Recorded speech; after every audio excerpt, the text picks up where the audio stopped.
আসছি পরবর্তী খবরে। ফের আবাসে বেনিয়ম। এবার বাদুড়িয়ার গাজীপাড়ায় সদ্য তৈরি ঘরের একাংশ ধসে জখম হলেন দুজন। ফের আবাসে বেনিয়ম। এবার বাদুড়িয়ায় গাজীপাড়ায় সদ্য তৈরি ঘরের একাংশ ধসে জখম হলেন দুজন। উপভোক্তাদের টাকা হাতিয়ে নিম্নমানের বাড়ি নির্মাণ কাউন্সিলরের স্বামীর। আরো বিস্তারিত বলবে অনুপম আমাদের সঙ্গে রয়েছে। অনুপম, একটু আরো বিস্তারিত জানতে চাইবো, কিভাবে ভেঙে গেল বাড়ির একাংশ, অভিযোগ ঠিক কি উঠছে? হ্যাঁ দেখো, এই যে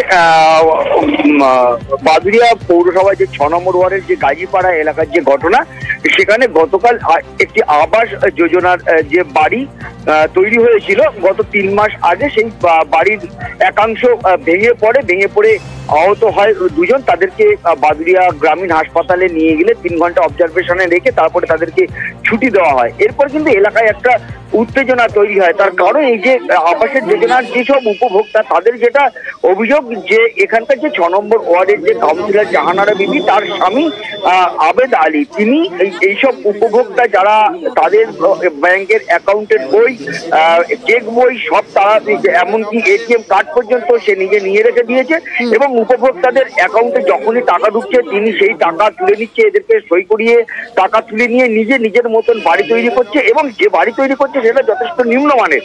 যে কারণেই গতকালকে এই দুর্ঘটনা ঘটেছে, যে কারণে উপভোক্তারা যেটা গতকাল যখনই আবেদ আলী সেই ঘটনাস্থলে পৌঁছায় তাকে ঘিরে বিক্ষোভ দেখায় এবং তাদের যেটা দাবি যে এইসব বাড়ি ঘর সব ভেঙে পরিষ্কার জায়গা তৈরি করে দিক, নাহলে এই যে অবস্থা তাতে বাড়ি ভেঙে চাপা পড়ে মৃত্যু হয়ে যাবে। অতএব বাড়ি দরকার নেই, ফাঁকা জায়গায় থাকুক, আর না হলে ভালো করে বাড়ি তৈরি করে। ধন্যবাদ অনুপম। ঘর নিতে গেলে 25,000 টাকা দিতে হয়, ওই ইচ্ছা মতন ঘর করে দেবে, ব্যাংকের বই ওর কাছে দিতে হবে। এবার ঘর যাই পর্যন্ত করেছে, কোনো মালমাত্রা ভালো পাইনি। যেগুলো বলেছি সে কোনো কথাই কান দেয়নি গো, বলতে যা হচ্ছে সেইভাবে নে, আর যদি না পছন্দ হয় তোরা কিনে লাগা গে যা। ঘরে ছাদ ঢালাই সময় একদম ধুলো বালি দিয়েছে, আমার যা আসবে তাই নিতে হবে, এই কথা বলে দিলে। ও টাকা নিজেই সব নিয়ে রেখেছে, ব্যাংকের বইটই, যার ঘর তার হাতেও টাকা দেয় না, তার কোনো করে না, ও কিছু শোনে না।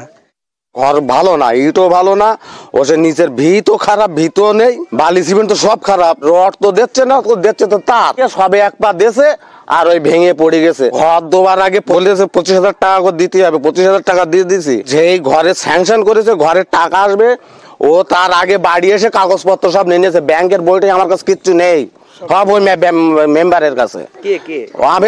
আবেদ কে মেম্বারের গ্রামের।